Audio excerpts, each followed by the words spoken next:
ನಮಸ್ಕಾರ ಸ್ನೇಹಿತರೆ, ಪ್ರೇರಣಾ ಚಾನೆಲ್ಗೆ ಸ್ವಾಗತ.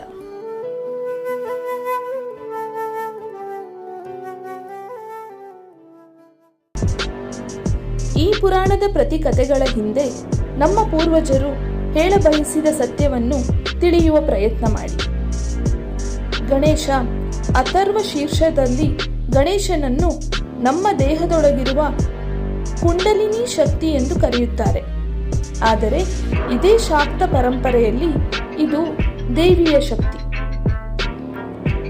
ನಮ್ಮಲ್ಲಿ ಎಲ್ಲಿಯವರೆಗೆ ಅಹಂ ಎನ್ನುವುದು ಇರುತ್ತದೋ ಅಲ್ಲಿಯವರೆಗೆ ಆ ಕುಂಡಲಿನಿ ಶಕ್ತಿ ಆತ್ಮಶಕ್ತಿ ಜಾಗೃತವಾಗುವುದಿಲ್ಲ.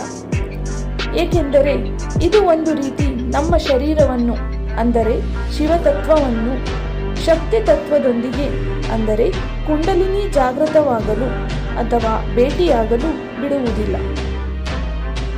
ಏಕೆಂದರೆ ಅದರಲ್ಲಿ ಕೇವಲ ಶಕ್ತಿ ತತ್ವ ಮಾತ್ರ ಇತ್ತು, ಶಿವತತ್ವ ಇರಲಿಲ್ಲ.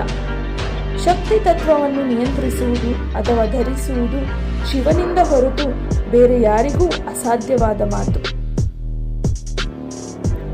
ಶಿವ ಯಾವಾಗ ಅಹಂ ರೂಪದ ಶಿರಚ್ಛೇದನ ಮಾಡಿದಾಗ ಸುಪ್ತಾವಸ್ಥೆಯಲ್ಲಿ ಮಲಗಿದ್ದ ಕುಂಡಲಿನಿ ಶಕ್ತಿ ಅಂದರೆ ದೇವಿ ಶಕ್ತಿ ಇದ್ದಕ್ಕಿದ್ದಂತೆ ಎದ್ದು ಬಂದು ಕೋಪದಿಂದ ಎಲ್ಲವನ್ನೂ ಸಂಹಾರ ಮಾಡುವಂತೆ ಗರ್ಜಿಸುತ್ತಾಳೆ. ಅದೇ ಶಕ್ತಿ ಮುಂದೆ ಆತ್ಮ ಸಾಕ್ಷಾತ್ಕಾರವಾದಾಗ ವಿವೇಕ ಹಾಗೂ ಜ್ಞಾನದ ರೂಪವಾಗಿ ಬದಲಾಗುತ್ತದೆ. ಅದರ ಫಲವಾಗಿ ವ್ಯಕ್ತಿಗೆ ಸಿದ್ಧಿ ಬುದ್ಧಿ ಎರಡೂ ಪ್ರಾಪ್ತವಾಗುತ್ತದೆ, ಶುಭ ಲಾಭಗಳೂ ದೊರೆಯುತ್ತದೆ. ಆನೆಯ ತಲೆ ಈ ಅತ್ಯುತ್ತಮವಾದ ವಿವೇಕ ಹಾಗೂ ಜಾಣ್ಮೆಯ ಸಂಕೇತ. ಅದಕ್ಕೆ ಅದೇ ಶಕ್ತಿಗೆ ಗಜಾನನ ಅಥವಾ ಗಜಮುಖ ಎನ್ನುವುದು.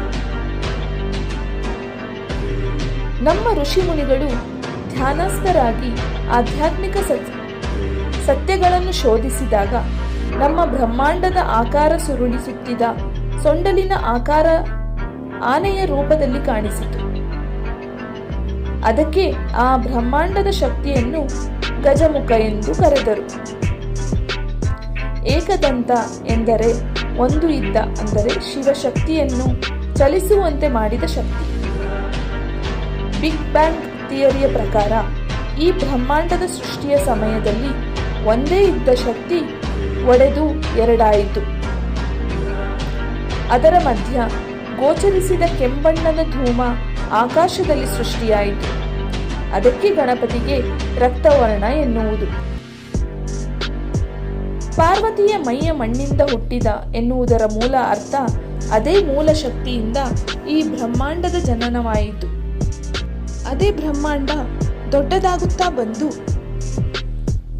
ಸಂಪೂರ್ಣವಾಗಿ ನಮ್ಮ ಕ್ಷೀರಪಥ ಪೂರ್ಣವಾಗಿ ಜನಿಸಿದ ದಿನವೇ ಗಣೇಶ ಚತುರ್ಥಿ. ಬ್ರಹ್ಮಾಂಡ ಪುರಾಣದಲ್ಲಿ ಭಂಡಾಸುರನೊಂದಿಗಿನ ಯುದ್ಧದ ಸಂದರ್ಭದಲ್ಲಿ ಆತನ ಮಗ ನಿರ್ಮಿಸಿದ ವಿಘ್ನ ಯಂತ್ರವನ್ನು ಭೇದಿಸಲು ಆದಿಶಕ್ತಿ ಶ್ರೀಲಲಿತೆ ತನ್ನ ಪತಿಯಾದ ಶ್ರೀ ಕಾಮೇಶ್ವರನನ್ನು ನೋಡಿ ಕೇವಲ ಮುಗುಳ್ನಕ್ಕಾಗ ಜನಿಸಿದ ಮಹಾನ್ ಬ್ರಹ್ಮ ತತ್ವವೇ ಶ್ರೀ ಮಹಾಗಣಪತಿ. ಲಲಿತಾ ಸಹಸ್ರನಾಮದಲ್ಲಿ ಇದರ ಸ್ಪಷ್ಟ ಉಲ್ಲೇಖವಿದೆ. ಮುಂದೆ ಆತ ಭಂಡಾಸುರನ ಮಗ ಹಾಗೂ ಗಜಾಸುರನನ್ನು ಕೊಂದಾಗ ಆತನಿಗೆ ಆದಿಪೂಜಿತನಾಗುವಂತೆ ಆದಿಶಕ್ತಿ ವರ ನೀಡುತ್ತಾಳೆ. ಈ ಕಥೆಯ ಹಿಂದೆಯೂ ಅನೇಕ ಗೂಢವಾದ ಸತ್ಯಗಳಿವೆ. ಪಂಚಬ್ರಹ್ಮ ತತ್ವಗಳಲ್ಲಿ ಮಹಾಗಣಪತಿಯೂ ಒಂದು ಮತ್ತು ಮುಖ್ಯವಾದ ತತ್ವ. ಶಿವ, ವಿಷ್ಣು, ದೇವಿ, ಸ್ಕಂದ ಇನ್ನುಳಿದ ತತ್ವಗಳು. ನಮ್ಮೆಲ್ಲ ಪುರಾಣದ ಕಥೆಗಳನ್ನು ಹಾಗೆಯೇ ನಂಬದೆ ಅದರ ಹಿಂದಿರುವ ಮಹತ್ತರವಾದ ಗೂಢಾರ್ಥಗಳನ್ನು ತಿಳಿದು ನಮ್ಮೆಲ್ಲ ಹಬ್ಬಗಳನ್ನು ಆಚರಿಸೋಣ. ಆವಾಗ ಮಾತ್ರ ನಾವು ನಿಜವಾದ ಸನಾತನ ಧರ್ಮದ ಹಿರಿಮೆಯನ್ನು ಅರ್ಥ ಮಾಡಿಕೊಳ್ಳಲು ಸಾಧ್ಯ. ಇದೇ ತರಹ ಮತ್ತು ಪುರಾಣದ ಕಥೆಗಳ ಬಗ್ಗೆ ಇನ್ನೊಂದು ವಿಡಿಯೋದಲ್ಲಿ ಸಿಗುತ್ತೇನೆ. ಧನ್ಯವಾದಗಳು.